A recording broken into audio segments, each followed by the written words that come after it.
Alright guys, hello. Today this podcast is going to cover our health class syllabus. You have probably received a syllabus in every single one of your classes, including PE. And what a syllabus does it explains the policies, procedures, and expectations of the classroom. So let's get into the health class syllabus. First of all, welcome back from Christmas vacation. I hope you all had a good 2 weeks off. And my name is Coach Lawless. I will be your health education teacher this year.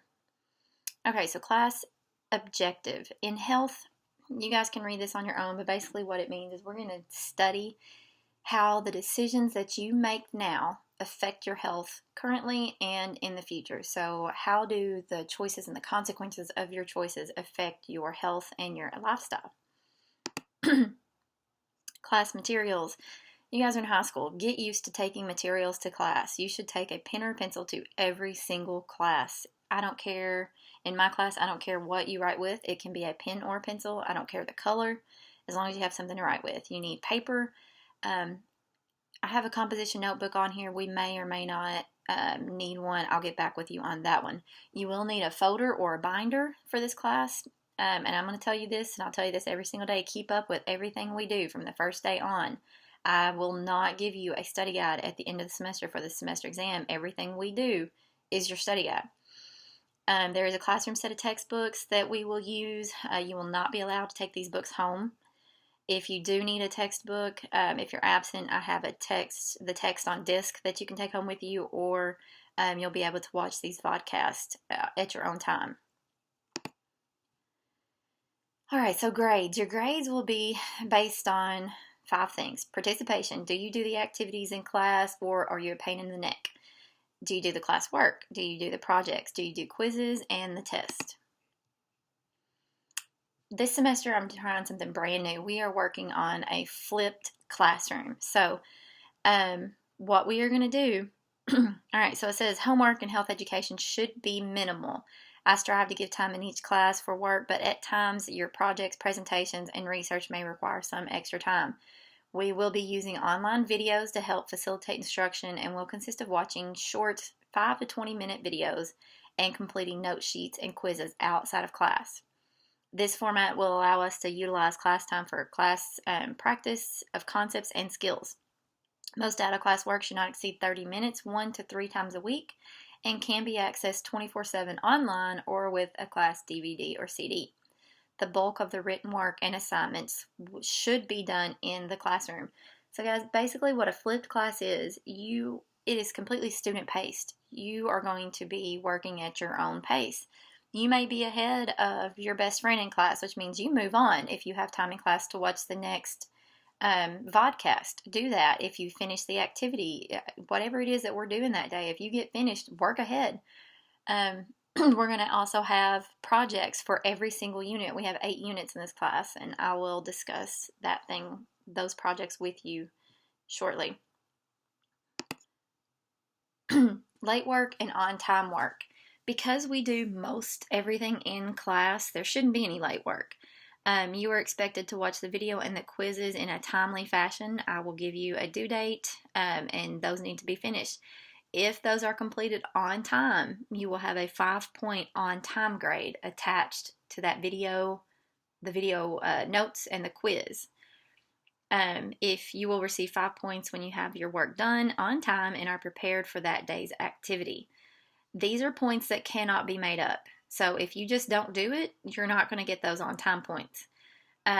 However, if you are absent because of an excused absence, either school business or you're sick or anything like that, as long as you turn the work in during the allotted time, you can receive those points.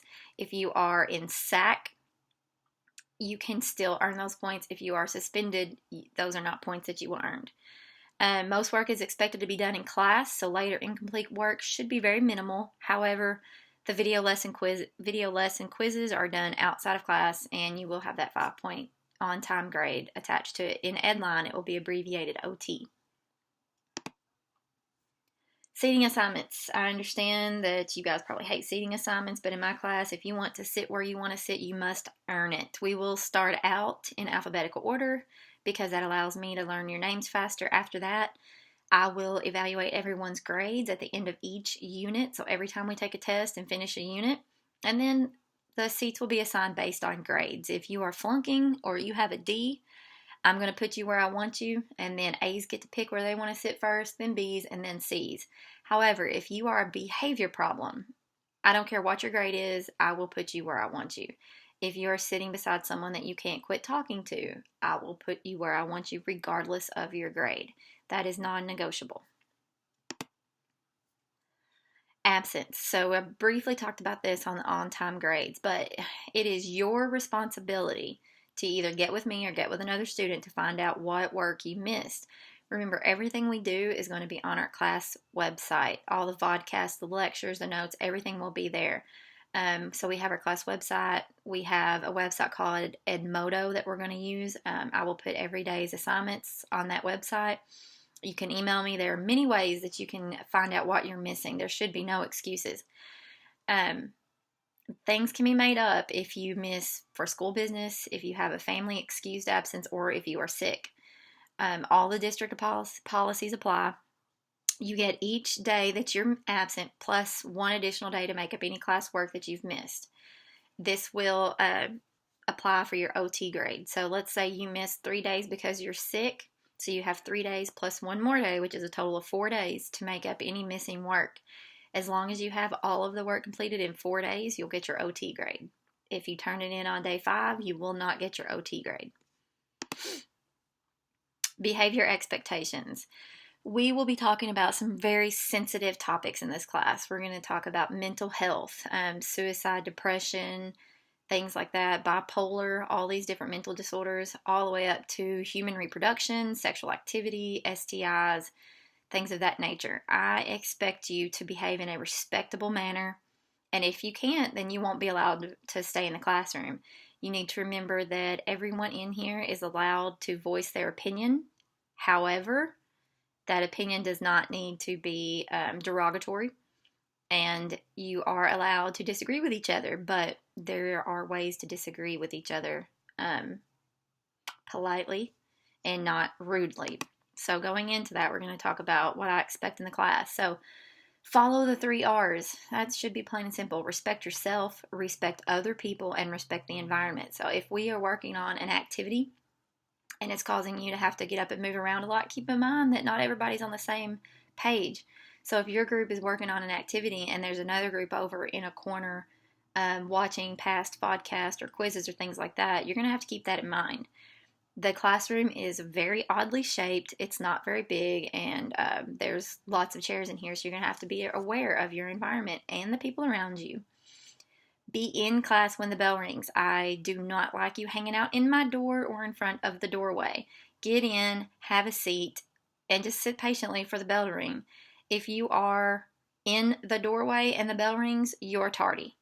Make sure you are in class. Number 3, come to class prepared. Again, that's pen or pencil, paper folder, and we'll get back to the composition notebook. Number 4, hopefully this is something you guys should have learned in elementary. Raise your hand to talk. It's very hard to hear everybody when you're all shouting over each other and when you rudely interrupt each other. Raise your hand, sit patiently, and wait on me to call you. Don't say, coach, coach, coach, coach, coach, because I won't call on you. Sit there with your hand up. 5, do not bring any food, candy, or soda into my classroom. You can bring water. I don't care if you bring water, but what you bring in the classroom is yours. It's not to share with everyone else. If you bring food in here, I'm going to throw it away. Don't bring it in my classroom. Number 6, take care of all business before the bell.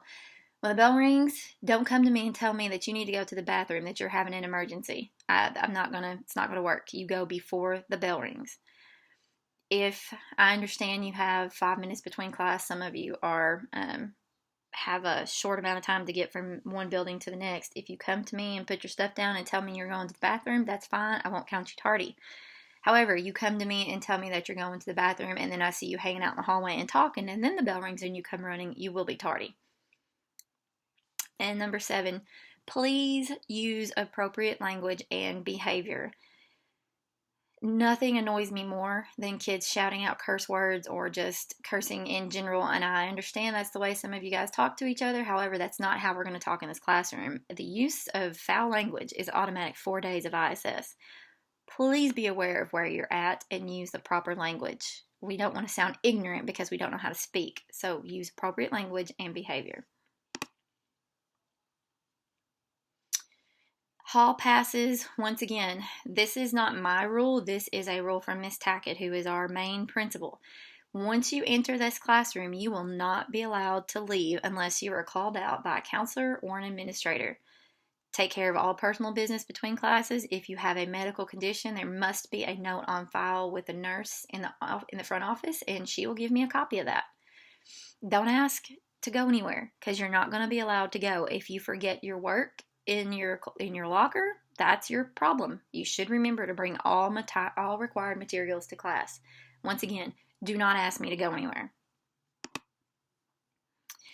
This is my contact information. This is the phone number for the front office, 771-8250. If you have any questions or your parents have any questions, they can call and leave a message for me at front.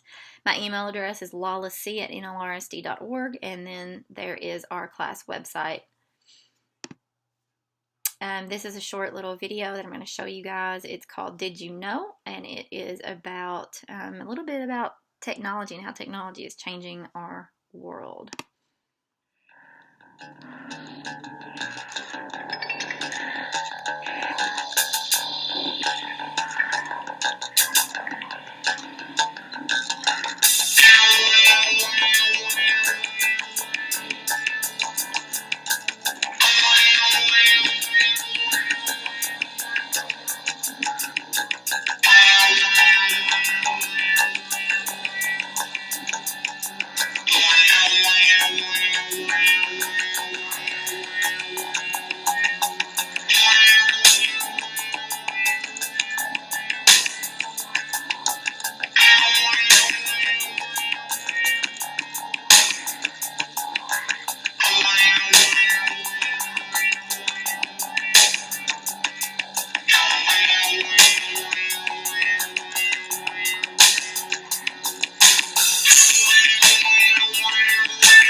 So what does all that mean?